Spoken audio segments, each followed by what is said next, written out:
The betrayer may not be experiencing limerence, but the affair partner might, and so they can be very, very, very persistent.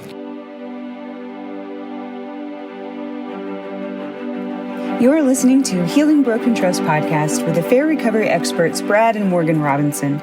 We speak with couples and individuals from more than 144 different countries. And the one thing we hear consistently is the information we provide in this podcast is life-changing. And yet, we need more help. It can be really hard to implement the information in real life when there's so much pain and communication is already a challenge. You may find that you need more than information.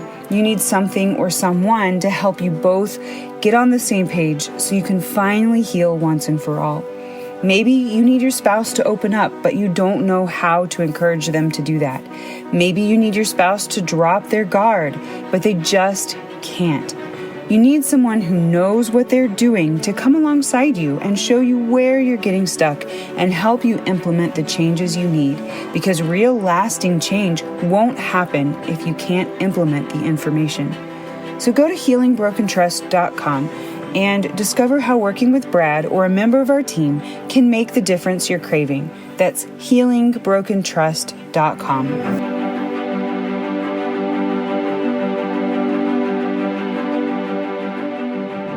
We're going to talk about how to move past and get rid of the feelings that you have for that affair partner, right, Brad? Yeah, really how to fall out of love.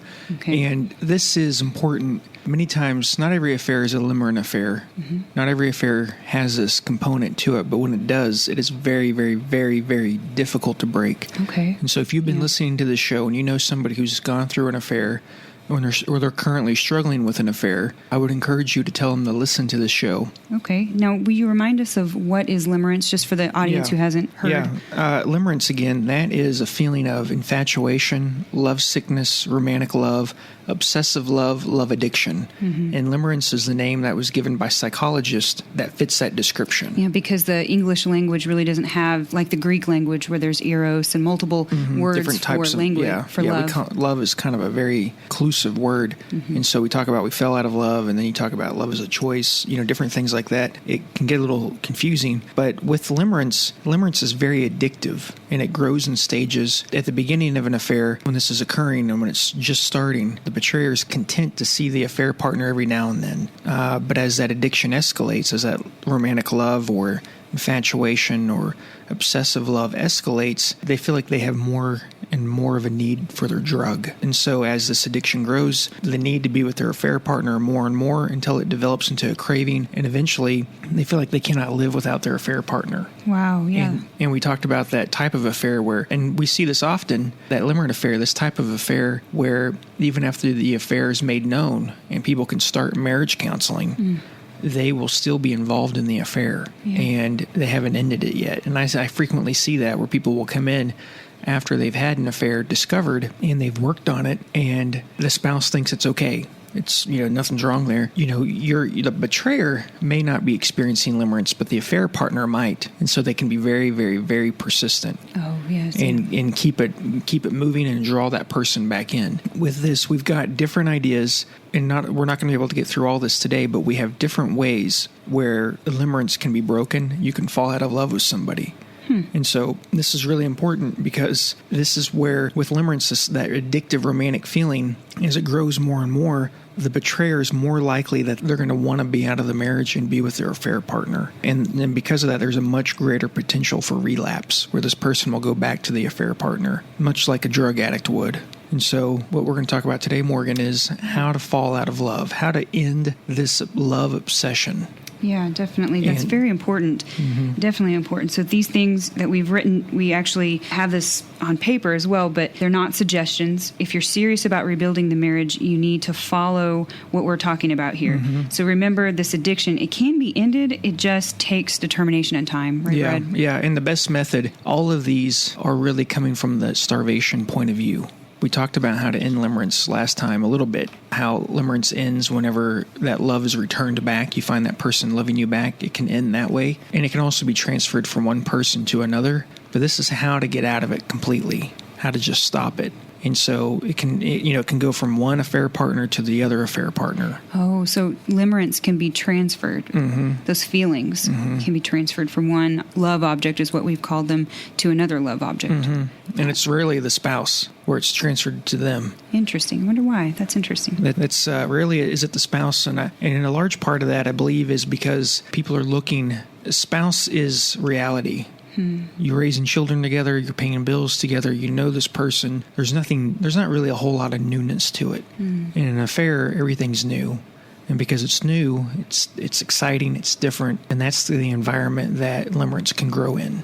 Interesting. Not that you can't have romantic feelings with your spouse, because you can, and that's something we're going to get into a couple weeks, is how to have romantic love with your spouse. But limerence isn't something that you typically have. You may have it in the beginning of a relationship, and so people don't transfer it to their spouse. Thank you for listening today. You're listening to Marriage Solutions. We help couples and individuals with relationship issues. And we have 12 points here, right, Brad? Yeah. 12 things that we need to talk about. Yeah, and the first is to get out of this is you need to remove all evidence of the affair partner. Throw out any cards, letters, delete them off of social networking websites like Facebook, LinkedIn, Twitter, other websites out there. Get rid of them. You do not want to be reminded of this person and see them. It's only going to make this grow. Yeah. So you want to starve yourself. Get rid of any evidence of this person.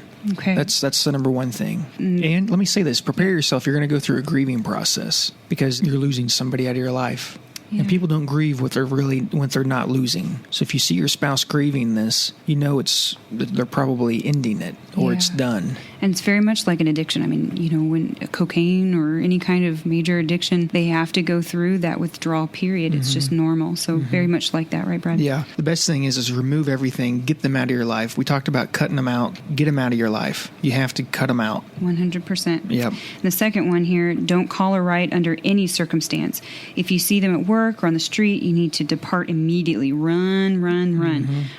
We've worked with couples where the briefest contact with that affair partner can fire up the brain chemicals associated with the romantic love, and you'll be very close to having a relapse. So it's just very, very much like that chemical high. You can't even look at it without having issues. Yeah, exactly. Basically what this is starvation again. This is if you call or write them, you talk to them, you communicate with them, you're going to find yourself, oh, I miss them. I want to be with them. And this is something we commonly see in our offices is people will come in, the affair was over. It was discovered in October, and it was over in October, but then it really wasn't over. They thought it was over. They did marriage counseling, and then in July, boom, here you go. The affair wasn't over. It maybe ended briefly, but somebody contacted because they missed them. The affair partner either contacted them or the betrayer contacted them, and they got back into that love addiction again. What the limerent affair is like is they mull over it and they think on that person, and it's kind of all in their mind until that person comes and maybe responds and returns that affection or opens the door. Yeah, we've worked with couples where just any contact with the affair partner, it triggers them into having a limerent affair again. They're right back in it, and they're out. They want out of the marriage again, and they feel guilty. And we worked with that. Number 3 is you need to have a note card carry with you that has on there the negative traits of the affair partner. And what I mean by that is when you find yourself thinking of that person, you can pull out the note card with their negative traits, and that'll help you overcome the romantic attraction and feelings that you have of that person. With limerence, we've talked about earlier how you only notice their positive qualities. Negative qualities aren't really taken into consideration. Even average qualities are heightened, and that person is made more into like Superman or Superwoman. And they're made more into a kind of an idol or an object. So if you think about their negative qualities, the things about that person that you don't like, that will help you in this. I bet it would help too to write on that same card reasons for staying with your spouse, reasons for not letting your mind wander into that minefield. That would be helpful. Yeah, but you need to focus on the negative qualities of that person, because it's when you start thinking of those positive qualities. That release, it's pleasurable. You're thinking of somebody's positive qualities. It's something that you're drawn back to again. So if you think about their negative qualities, that will help you. And the positive qualities of your spouse. Yeah, and that'll help you not want to go back to the affair partner. If you are a person of faith, you can put quotes from the Bible or quotes from positive people in your life. Yeah. The next one, you'll need to spend a regular time fantasizing about walking arm in arm with your spouse. So kind of like you were saying, on the card, you can even put positive things about your spouse, but start fantasizing about your spouse, and you might even create places that you guys can go to, like the beach. But let me explain why that's so important, Morgan. Is limerence is something in your mind. It's something that you obsess about. It's something that you've created in your mind. It's a fantasy. You can do that with your spouse. That'll help you fall out of love with the affair partner, and it can help you redevelop feelings for your spouse again. And so you need to picture yourself being with your spouse, walking arm in arm with them, being romantic with them, basically recalling the good times that you had with your spouse. That's really important. And if those are hard to conjure up, then definitely creating those positive moments. Hey, real quick, if you want more help ditching the affair partner and getting your marriage back together, check out our workshop and programs at healingbrokentrust.com. You'll find support as you pick yourselves back up. And in fact, people have been able to cut off the affair partner as a result of the program and sometimes even during the workshop itself. So check it out at healingbrokentrust.com. Yeah. The next one, number 5, is stay busy. Keep your mind on other things. Reinvest yourself back into the marriage. Stay busy rebuilding the marriage. And what I mean by this is kind of idle hands are the devil's workshop. If you're idle, you're not busy, your mind's going to naturally be drawn to this. Probably what preoccupied your time the majority of the time. And so stay busy, read a book, get involved in other stuff. Just keep your mind busy so you're not thinking about the affair partner. Yeah, if you're like me, you have a big, long to-do list or a book, you always write your to-dos in. It helps. It keeps you busy. Yeah, but just stay busy because generally, as a general rule of thumb, you can only focus on one thing at a time. And so if you're focused on something that keeps your mind busy and active, you're not going to be thinking about that other person. You're not going to be thinking about how you miss them. Interesting. And so, the next one is distract yourself from the affair partner. Call friends, go back to church, get involved in hobbies, etc. But don't ignore your spouse while rebuilding the marriage. Right, Fred? Distract yourself. You need to starve yourself from the affair partner. Yeah. You need to stay away from them. Don't make yourself vulnerable again to that. Yeah. And, part of this, I'm not really a huge fan of people being around their affair partner simply because of this. Yeah. Let me explain what I mean by this. Some people say, when you cut off the affair partner, it's okay if you still work with them as long as you're professional. I guess it's a case-by-case scenario. I'm not a huge fan of that idea. Yeah. It seems like it's a breeding ground for trouble. It can be. Well, and it doesn't really create a lot of trust for the betrayed spouse. Yeah. So I'm not super crazy about that. Number 7 is start exercising. Any kind of physical exercise will make you feel better, especially physically strenuous exercise. It's known to drive up levels of serotonin, endorphin, and dopamine in the brain, giving you feelings of euphoria and calmness. Yeah, that totally makes sense. And here's why this is important, especially in understanding love sickness, limerence, what we've been talking about, obsessive love, is there's dopamine when you have that. There's euphoria when you have that. Exercise is a way to replace that. Yeah, and it's positive. It's very healthy. Yeah, and it's not just, it has to be strenuous exercise because it'll drive up those levels of serotonin, endorphins, dopamine, and it'll give you that feeling of, it's a way to replace what you have been getting and no longer are getting. So you need to do some strenuous exercise. To go along with that, you can have a proper diet. Avoid foods that will harm your body, especially avoid sweets. Yeah. And tell them about that. Yeah, Morgan, why this is important is, this is really important because usually people who get trapped in limerence, love sickness, obsessive love, there tends to be an underlying current of depression or sadness there. Yeah.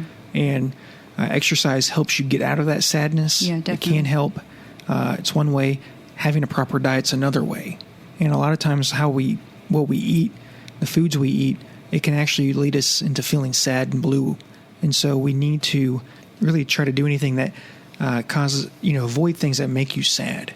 This is important because when you feel sad, you're going to want to go back to that affair partner. Yeah, and if you're not sure about a proper diet for you, definitely contact a nutritionist or your doctor, even, because it's important. We're not a nutritionist. That is, we don't have details for you on that, but definitely contact your doctor and get that information. That's important. Just having a proper diet, and especially avoiding sweets, because you'll feel blue again. And then people's natural tendency is to go back to the affair partner when they're sad. Yeah. It's kind of It's like a drug. It's whenever you It's a feel high. down. Yeah, it's a high. And so when you feel down, you go use your drug again. Well, the next one, stay out of the places you and the affair partner went. Okay, so you don't want to have flashbacks, right? Go to new and different places and take your spouse, Don't listen to the same songs. In a word, avoid the people, places, and things that can trigger a desire to be with the affair partner. Mm-hmm. Yeah, and this is really key. Again, you're starving this person out of your life. They're not a part of your life. So if you went to a particular restaurant with this person, or you went and did particular types of activities with this person, avoid those locations. Like the plague. Don't even drive past it if it's on your way to work. Mm-hmm. Take another route. Don't want anything to take you back. Yeah, well, and you're cutting this out of your life, and you need to replace it with new and different things, new and different places. Mm-hmm. So part of this could be, not listening to the same type of music if you guys listen to music together. And I would even say don't listen to music, period. And what I mean by that is, a lot of the music on the radio contains themes that have infidelity in it, or cheating, or betrayal in it, or they're sad love songs. Nothing, it's a constant reminder. Mm. So, take that with a grain of salt. But I would probably spend a while not listening to music. And basically, what you want to do is just avoid those things that can trigger a desire for that person. Gotcha. Things that remind you of them and make you want to be with them. The next one, if for whatever reason you are very tempted to contact the affair partner, you need to think it through, okay? What will happen if you contact this person? Think it through. Think ahead. What will happen to your family? What impact will this have on your spouse as you two are rebuilding the marriage, rebuilding that trust? Yeah, and really, if you're thinking about contacting this person, if you're tempted, you need to really talk to your spouse about this. And, okay, you've cheated on them. You're listening to me saying, Brad, I can't do that. I can't go. They're going to freak out on me. Maybe your spouse will get upset, but I think your spouse will also find relief that you're being so honest about them, being so transparent with them. Because with this sort of thing, it only increases mistrust. Right. If you do contact your affair partner and your spouse doesn't know. If you're more transparent, open, and honest about it, it's actually going to decrease your desire for it. This kind of thing thrives on secrecy. But if you let your spouse know, hey, I'm tempted, or even letting your spouse know, hey, they've contacted me, and that's something that you've kept secret from your spouse, that's very dangerous as well.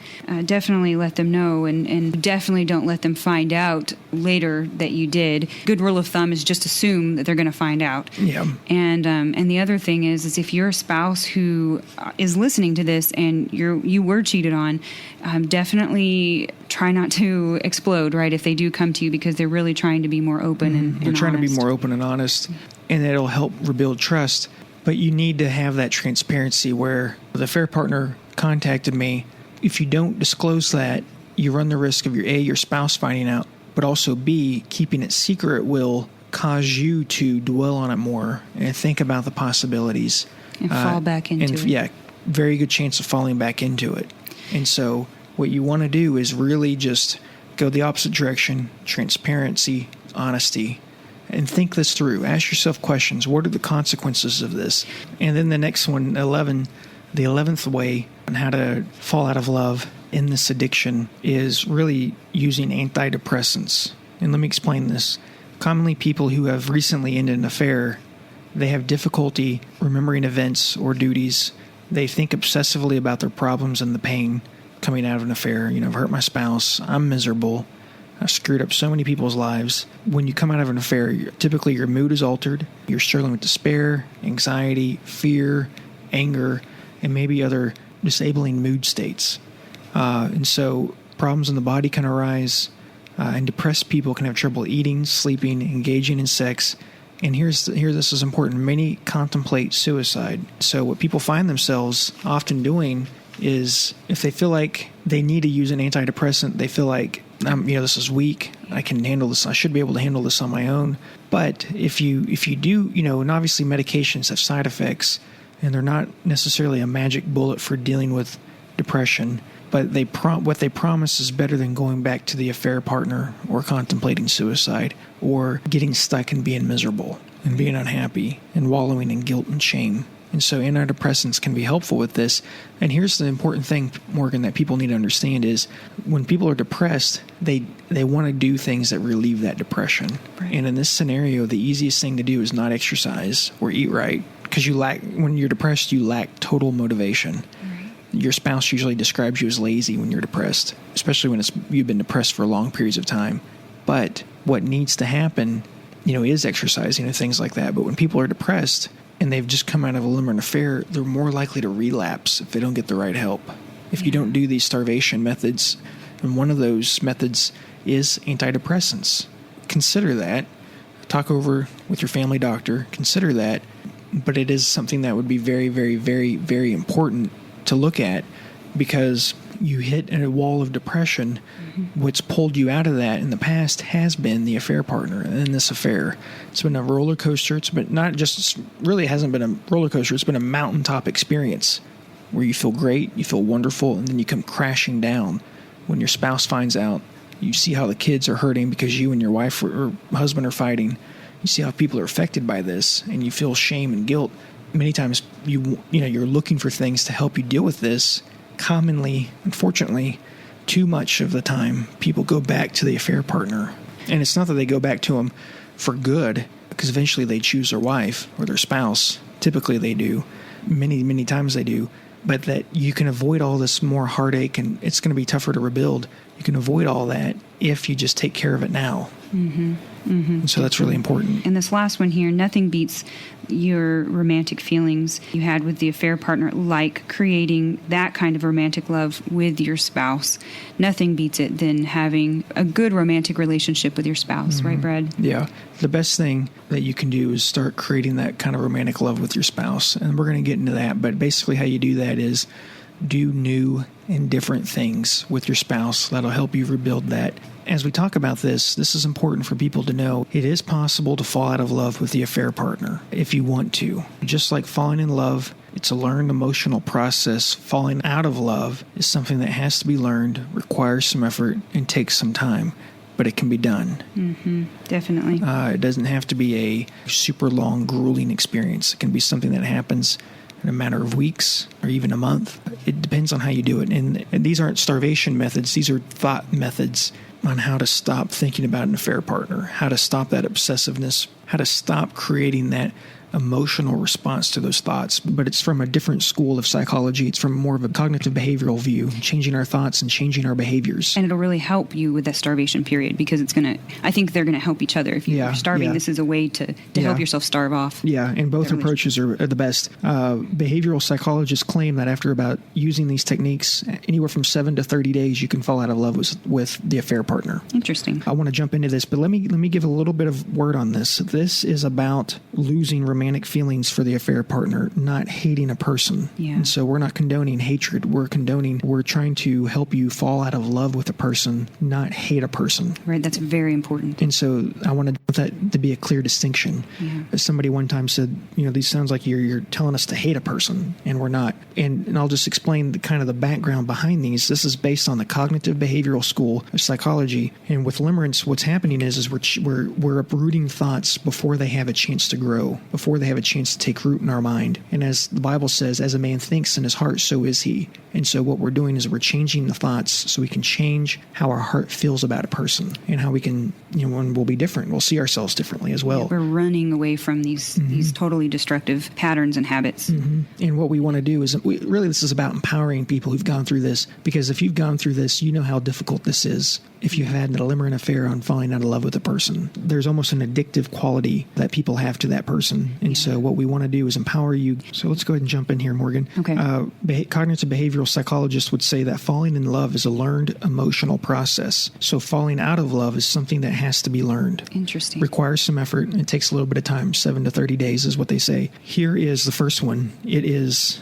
thought replacement. Thought replacement is a common technique in cognitive behavioral therapy. Thought replacement is the most powerful method for falling out of love. It involves training certain thoughts to stay away and learning to encourage destructive thoughts. And here's what I mean by this. With this thought replacement method, what we do is I encourage individuals to make a list of positive items, events, places, and situations that don't involve the affair partner. In the first instant the affair partner comes to the betrayer's mind, the individual yells stop, and they immediately think about something from that list. And so repeating this practice and keeping track of progress will help the affair partner train themselves to gradually decrease instances of thinking about the affair partner. And again, this follows that idea of these thoughts can be rooted in our mind, and once we grow and we start obsessing about this person and start kind of just our mind starts cranking and daydreaming and thinking about this person, then the limerence is growing again. And once we notice ourselves going down this path, we can say, stop it, I'm not going to do this, stop it, and have you predetermined list of things that you're going to choose to think about. You can have this on a note card. So we can run away from those destructive thoughts. Yeah, and you've got to replace these thoughts. This is a thought replacement method. You're stopping yourself from thinking about the affair partner, what has happened, what they've said, or something that's occurred between you two, and you're choosing, and you have something already chosen beforehand. It can be scripture verses. It can be saying to yourself, this is a trap. I refuse to fall into this. My family is more important than this feeling, this fleeting feeling. Yeah.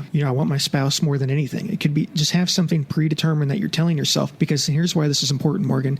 We can only focus on one thing at a time. And so our brain, we can only really genuinely focus, concentrate intensely on one thing at a time. Meditate on one thing. Yeah. We might have several thoughts a minute about something, but if we're deliberately thinking about something, we only can have one, train of thought in our mind at a time. And so what we want to do is just take the thoughts about the affair partner and replace that with something different, something more noble, something more pure, something more wholesome, but have it predetermined and have it written down beforehand what you're going to do. So when this happens, you can say something to yourself. That kind of, and it's just like it becomes a reflex. Yeah. It's like, and you say it over and over and over. Even that's very effective. You say it over and over, and eventually it becomes part of your new thought process. And you say it out loud. Yeah, new reality. Yeah, it becomes a new reality, and so then you start losing feelings for that person. It's a very simple technique, very effective technique. Could take a while, or what do you say? Yeah, cognitive behavioral psychologists say 7 to 30 days to fall out of love with, once you've had limerence, to fall out of love with that person. Interesting. And I'm talking about people who have been lovesick, just obsessed with somebody, 30 days later to not really have any sort of romantic feelings towards them. Wow, that's amazing. It is amazing. And so there's hope out there for this. And you just got to apply it. But the next one is what they call silent contempt. And silent contempt is basically, it helps betrayers diminish thoughts of the affair partner further, right? So it helps them diminish those thoughts, especially if contact with the person is inevitable. If you maybe work with that person. You can't get away from them. Or they're your neighbor, they live next door or something. Or a relative. This is accomplished by replacing the high esteem of the affair partner with ridiculous, humorous image that emphasizes his or her flaws. And again, we're not talking about hating someone, but we're trying to replace. Yeah, but what we're talking about is you have them on such a pedestal. Yeah. You hold them in such high esteem. They're this fantastic person, and then just changing that image of them with an image that's ridiculous and humorous. But it should not be an image that incites a sense of pity, because you don't want to feel, sad for them or want to reach out for them to help them at all. It's got to be something kind of ridiculous. So, for example, do you want to give kind of example? We were thinking of some examples before the show. Let me say this though, Morgan. I want to be clear. This needs to be something that emphasizes that person's flaws. Okay. Because when people are in limerence, they don't notice flaws. Right. Or they're minimized, and even their average qualities are heightened. This is about finding those flaws and focusing on those flaws, and having it be humorous, because it's a little bit of a joke. It's kind of it's kind of the joke's on them in a sense, but it's not meant to develop a sense of a pity for them, because then this isn't working. This is taking them from being on a pedestal, focusing on their flaws, and using this with some perseverance. Eventually they're going to become associated with the absurd or an exaggerated image. And here's a couple examples. You can develop your own, but these are just a few examples. I think of them being on like American Idol, being this god-awful singer, and they're just singing, and they're horrible. And they have pieces of broccoli stuck in their teeth. Yeah, they have broccoli in their teeth, or they're a horrible singer, and they think they're fantastic. They got these ideas of delusion, and they're sitting there arguing with the judges. Yeah. What? You don't think I'm fantastic? I don't deserve to go to Hollywood? Something like that. Picturing them that way. If they're a guy and they have a lot of hair, just thinking about, gosh, they have big bushy eyebrows. They have hair coming out of their ears and nose. Like choosing to focus on things like that. Yeah. if they have an angry temper, choosing to think about their temper, them getting upset at a restaurant and just becoming, just incensed because they're having to wait a little longer on their food to come to them. Yeah. Getting angry like that. And I think things, just making it a characteristic that they have that isn't positive and just heightening that and making it more exaggerated. Right. And that can be anything. Yeah, and you're replacing any of the positive thoughts with those kind of less positive. Yeah, and I want to emphasize why this is so important. Again, thoughts determine how we feel. Thoughts determine feelings. And if we can change these thoughts before they take root in our minds, they will help us fall out of love with a person. We're not letting love, sickness, infatuation, the romantic love become an obsession. We're stopping that in its tracks, and we're noticing these negative qualities that they have. Yeah, so if anything positive about that person pops into your head, immediately change it to, no, his anger is horrible, and then go right on to the positive. I refuse to stay here. I refuse to let this get in between me and my family. My family is more important to me. Yeah, go back to your list. Right, go back to your list. That we talked about in thought replacement. So the next one is covert sensitization.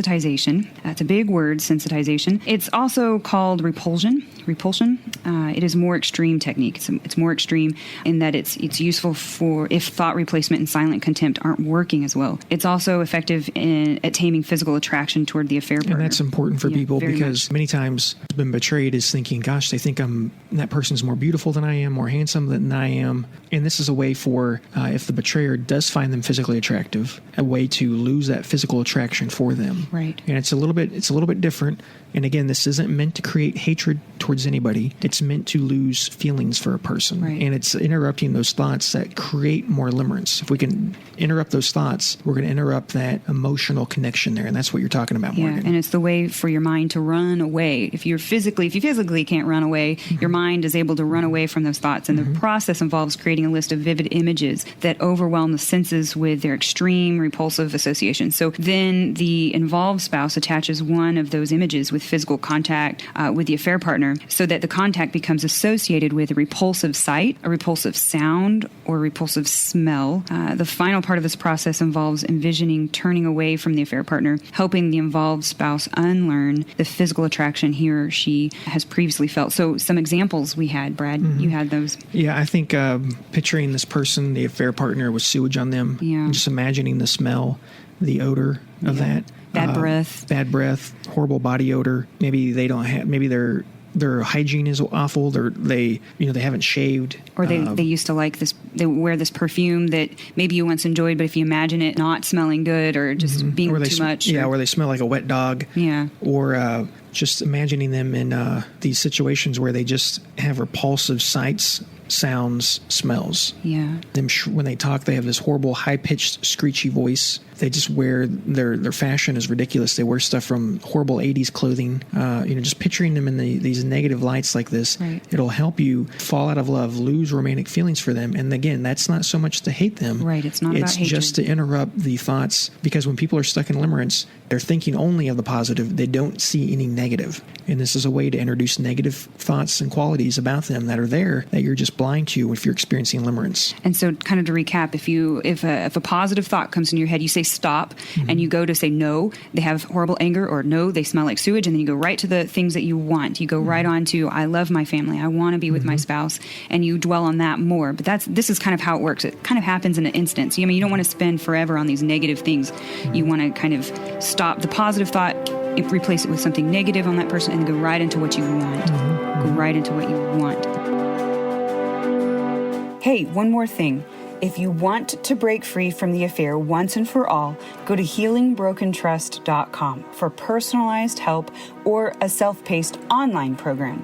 That's healingbrokentrust.com. There, we can provide you with the personalized help you really want. healingbrokentrust.com. And remember, as always, this podcast is for information purposes only. It is not to be construed as therapeutic advice and is not counseling. It's just for education purposes only.